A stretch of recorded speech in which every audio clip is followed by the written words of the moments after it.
Welcome to Edge Igniter. I'm Alex Rivers. Every week there's a new headline about AI taking jobs. If you've felt that knot in your stomach, you're not alone. But here's the better question. Not whether AI will change your job. It will. The real question is, which parts of your job become more valuable because of it? Today I'm going to give you 4 skills that survive automation. And I'll be straight with you. This isn't wishful thinking. Scientists have been testing humans against AI for years now, and the results are surprising. Sometimes the machine wins. Sometimes we do. Knowing the difference is your edge. Let's get into it. The first edge is judgment. Making the call when nothing is certain. Here's something that might shock you. In recent studies, AI diagnosed medical cases better than experienced doctors. It even beat doctors who were using AI to help them. Why? The doctors kept overriding the machine when they shouldn't have. So is human judgment finished? No. And here's why. AI is brilliant when today looks like yesterday. It learns from patterns, from things that have happened thousands of times before. But the moment a situation is new, messy, or unlike anything in the record books, the machine is guessing just like everyone else. Decision scientists have known this for decades. Good instincts only work where patterns repeat. No repeating patterns. No reliable prediction. For humans or machines. Picture a supervisor on a work site. Every screen says everything is fine. But the weather's turning, the crew is moving strangely, something feels off. Stopping the job costs a day of production. Pushing on could cost lives. No database covers this exact moment, and someone has to own the outcome. That's where judgment lives now. Not in the routine calls. In the moments nobody has seen before. AI gives you options. Judgment is choosing when every option is imperfect, and standing behind the choice. The second edge is deep expertise. Really knowing your craft. Here's the uncomfortable part first. Surface knowledge, facts, procedures, standard answers. That's exactly what AI copies first, and copies well. But researchers who study people working with AI every day notice something interesting. The job of thinking is changing shape. Less effort producing answers. More effort checking them. Because AI has a dangerous habit.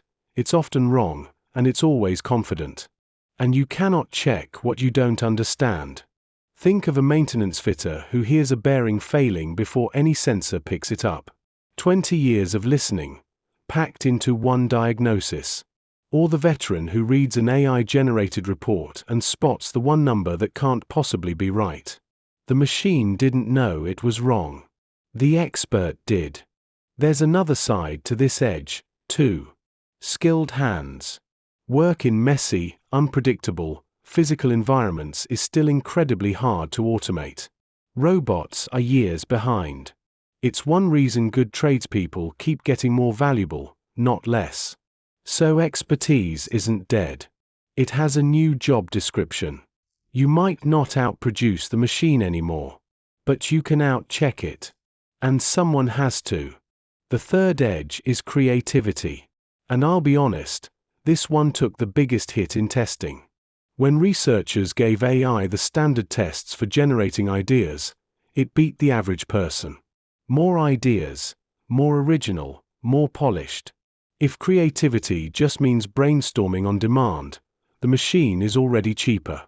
But hold on. Earlier this year, the biggest study ever done on this compared AI against more than 100,000 people. Yes, AI beat the average. But the most creative half of humans beat every single AI model tested. And the very best people? Not even close. Peak creativity is still firmly human. And there's something the tests can't measure at all. Real creativity isn't producing 100 ideas.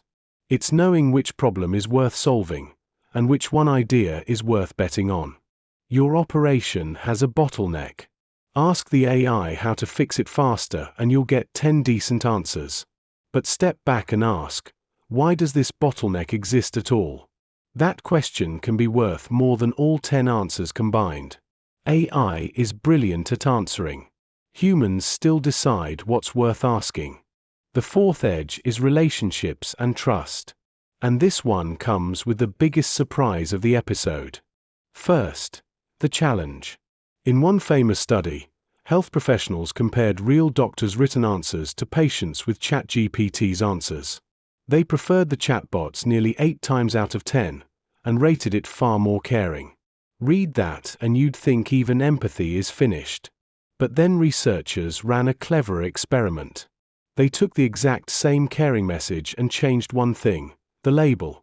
Some people were told a human wrote it. Others were told an AI wrote it. Same words, exactly.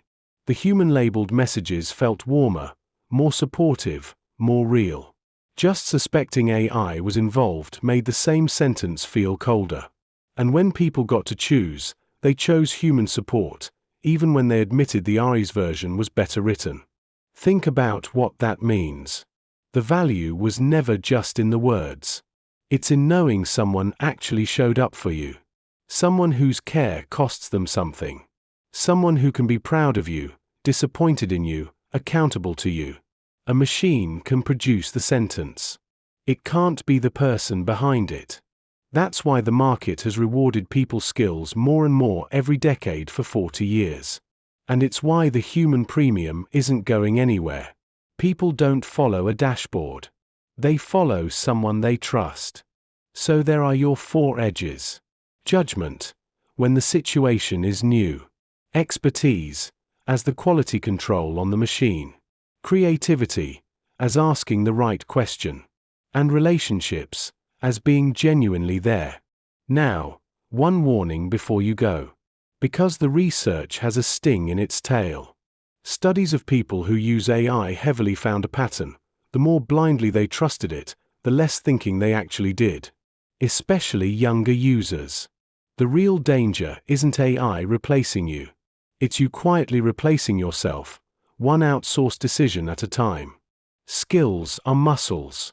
Remember what GPS did to your sense of direction? Convenient, right up until the tool is wrong and you realize the muscle is gone. So here are 3 warning signs. 1. You accept AI answers you couldn't explain to a colleague. 2. You feel nervous making a call without asking the tool first. 3. Your first instinct on any problem is to prompt, not to think. And here's the protection. 4 simple habits, 1 for each edge.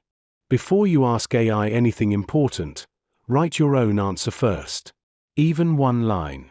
Then compare. Use AI as a sparring partner, not an oracle. Ask it to attack your plan, not just agree with you. Spend the time it saves you on the bigger question. Am I even solving the right problem? And keep the conversations that matter human. The research says the same words are worth more coming from you. Above all, decide in advance what you'll never hand over. Safety calls. People decisions. Final sign-offs. Delegate the labor. Never the judgment. Your one action this week, pick a decision you've been outsourcing, and make it yourself first. Then compare with the AI. See what you learn about the problem. And what you learn about yourself. The Un-Automatable edge isn't a talent you're born with. It's a practice. The people who thrive won't be the ones who avoided AI, or the ones who surrendered to it. They'll be the ones who used it every day, while sharpening everything it can't do. Before I sign off, a moment of honesty, because this episode owes you one. This podcast practices what it preaches. AI helped research and draft this script, and the voice you're hearing is digitally produced. But every claim was checked against the published studies, and a human made the final call on every word, exactly the way we've talked about today. The machine did the labor, people kept the judgment. The research I've described is simplified for audio, so don't take my summary as the last word. Nothing here is professional, medical, or career advice. Weigh it with your own judgment. After all, that's the whole point of the episode. I'm Alex Rivers. This has been Edge Igniter. Keep your edge sharp, and I'll catch you next episode.